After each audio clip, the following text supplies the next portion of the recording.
Hello everyone, happy World Book Day. I hope you've had a wonderful day so far, bringing in your favourite stories and sharing these with your friends.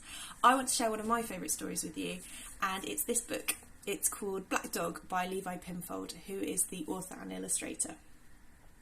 And this story has a really great message about facing our fears and actually sometimes realising that those big worries that we have aren't quite as big as we thought at the start. So I will share the story with you and I'll share the pictures with you as well.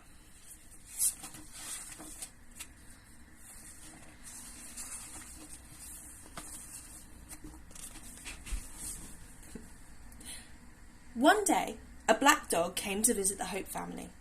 Mr. Hope was the first to see it. "My goodness!" he cried, dropping his toast. He didn't waste any time in phoning the police. "There's a black dog the size of a tiger outside my house," he told the policeman. The policeman laughed. "What should I do?" asked Mr. Hope. "Don't go outside," said the policeman, and put down the phone. So there you can see the black dog the size of a tiger. Can you see it? Just there outside the house. And Mr. Hope in the kitchen, shocked by this giant dog outside. Mrs. Hope was next to get up. "My goodness," she cried, dropping her mug of tea. She didn't waste any time in calling for Mr. Hope. "Did you know there's a black dog the size of an elephant outside?" she yelled. "Yes," said Mr. Hope. "What should we do?" asked Mrs. Hope. "Turn out the lights so it doesn't know we're here." So there's Mrs. Hope at the kitchen sink, and there's that black dog, the size of an elephant now. Getting bigger. Adeline Hope was next to get up. "My goodness," she cried, dropping her toothbrush. She didn't waste any time in calling for her parents. "Did you know there's a black dog the size of a Tyrannosaurus Rex outside?" "Yes," said Mr. and Mrs. Hope together. "What should we do?" asked Adeline. "Close the curtains so it can't see us." So there's that black dog getting bigger still. Do you see it there? And there she is, Adeline, brushing her teeth. And can you see what's out of the window? Big black dog. Maurice Hope was next to get up. "My goodness," he cried, dropping his teddy. He didn't waste any time calling for his family. "Did you know there's a black dog the size of a big Jeffrey outside?" "What's a big Jeffrey?" asked Adeline Hope. "Never mind that. What should we do?" demanded Maurice Hope. "Hide under the covers," they wailed. There's that big black dog, the size of the house now.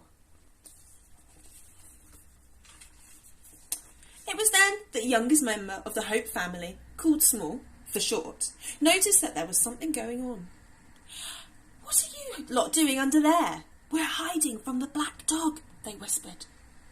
"Oh, you are such sillies," said Small, opening the front door.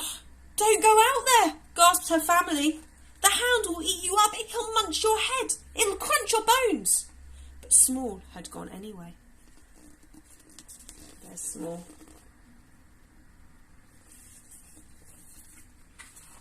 Outside, the black dog leaned forward towards her and breathed.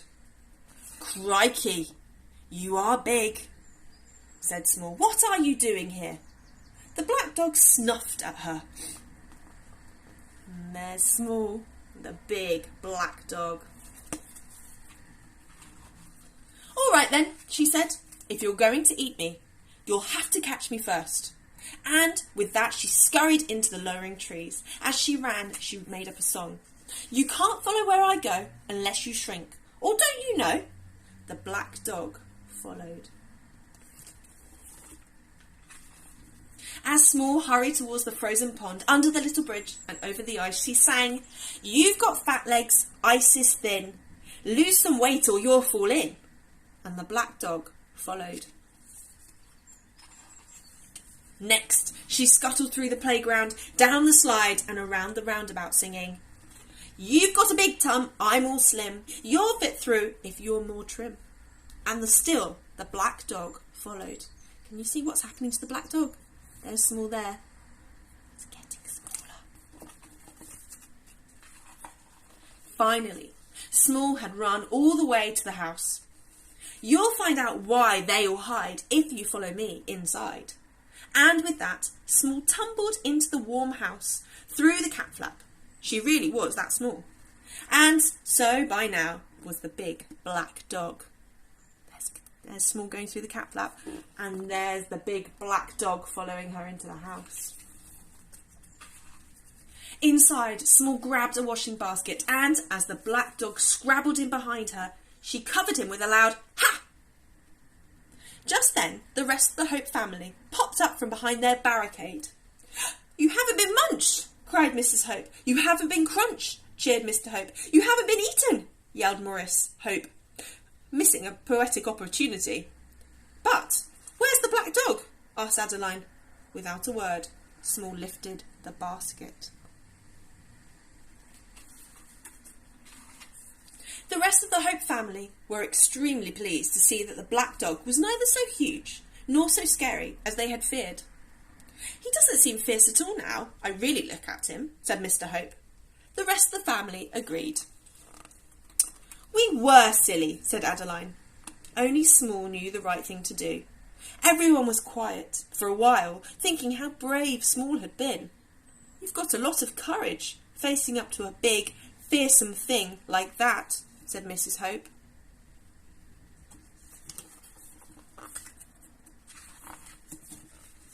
"There was nothing to be scared of, you know," replied Small, as she went to sit by the fire, and the black dog followed. So, one of my favourite books for making me think about all those big worries that I sometimes have, and actually, if I really look at them, perhaps they're a little bit smaller than perhaps I think at first. I hope you've enjoyed this story, and I hope you enjoy some of the other stories that you'll have shared with you today. Happy World Book Day!